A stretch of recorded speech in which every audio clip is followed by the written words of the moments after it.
Hi everyone. In the last few crazy months, obviously we've been hit with a very unprecedented virus, not to mention the general craziness that's going on in the United States today. Some of you might be looking for work and you've probably seen these ads on Craigslist, Indeed, or wherever you're looking, and it always mentions delivery driver. It's usually going to point you in the direction of an Amazon DSP. Now, what is an Amazon DSP? An Amazon DSP is a delivery service provider. Now, there are different warehouses spread across the US, and a lot of these places are where your package finally gets to you after you've ordered it. It goes from a larger warehouse to one of these smaller warehouses, and then it's packaged so that they can be delivered that day. This is Amazon's concept of last mile delivery. Now, be aware when you do take these jobs, you are employed by the DSP, but that's something that I'll touch on later. So are there any benefits? Are there any disadvantages of being hired to do this kind of work? So we'll go down the advantages first. Number one. Usually it's a quick hire, meaning you'll be able to start almost immediately. As long as you don't have anything that's kind of shady in your background and you pass that background check, they usually ask you, when's the soonest that you can start? I believe I started 3 days after I had my background check complete. Another benefit is that you don't have to use your own vehicle like flex drivers. If you've been working in the gig economy, you know that this is a really big thing. The wear and tear on your vehicle is no longer an issue. You don't have to worry about oil changes. You don't have to worry about rotating tires. You show up, you get into the van that you're assigned that day, and you start delivering packages. Of course, after you pick them up. All the equipment that you need is provided to you. Your uniforms, the dolly you're going to use, recovery tracks if you're going into rural areas that may require them, the van itself, and other necessities are usually going to be provided by your DSP. You really shouldn't buy anything for this job unless it's a cooler to put your lunch in or a bag to hold all your stuff. You don't have to buy a separate phone for this job. Take it for what it is. It is a W-2 job. Now, if you've been through the ups and downs of working in the gig economy, you know that sounds great, right? You don't have to worry about stuff. You don't have to think about your taxes at the end of the year.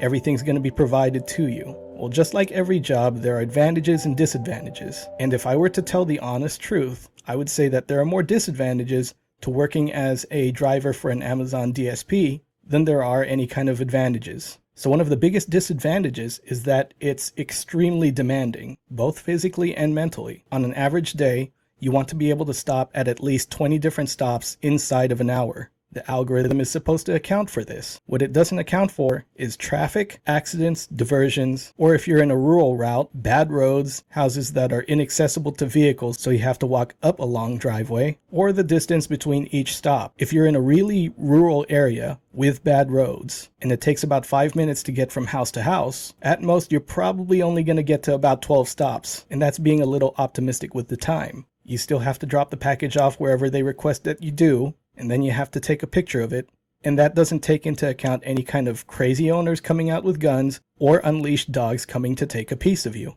Now, sometimes you might get a route where you're only on the road about 45 miles, and sometimes you'll get a route where you're in excess of 100. So you're going to have a lot of driving to do. And if you do this 5 days out of the week, you almost start to wish that your off days don't end. So the job is demanding and it's a little unpredictable. That's part of its appeal. But another big disadvantage is when you look at the pay given to delivery associates from other companies, whether it's FedEx, UPS, or even USPS, your pay is definitely not on par, especially when you compare the workload. Now, depending on what area of the country you live in, your pay may vary from state to state. Here in California, the average is around $15 to $16. That's roughly going to match the $15 an hour minimum that Californians voted on. But then you hear from other delivery drivers that they're getting double what you're getting, on top of good benefits and less stops than you'd typically find on an Amazon route. But that's not the biggest disadvantage.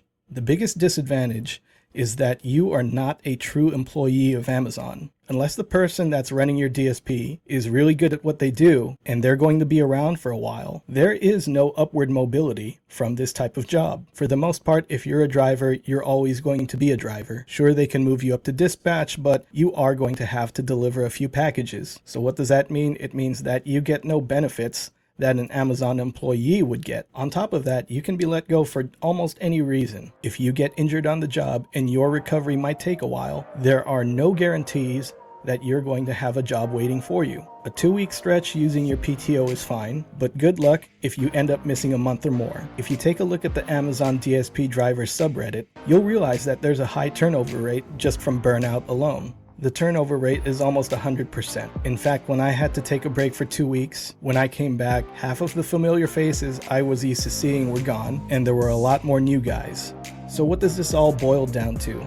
It's a good temporary job, especially if you want to build up your work history because maybe you were self-employed or you had something else going on in your life and for whatever reason you have a stretch of no employment. This job only requires that you bring yourself and the will to work as best as you possibly can within the time limit you're given with the equipment that they provide. But working this job doesn't guarantee any measure of security, which is great if you're a student, but if you're middle-aged or older, don't plan on this being a long-term thing. Have a backup ready. Maybe use the money that you're earning to learn something new at school or to acquire a license in a totally separate field. It's very important to have an exit strategy. You are one injury, one illness, one accident away from not being able to pay your bills or feed yourself. That stress will only multiply if you have a family of your own. So if you're driving for a DSP right now, definitely have a plan for moving forward. Be good, stay safe, let's go make some money.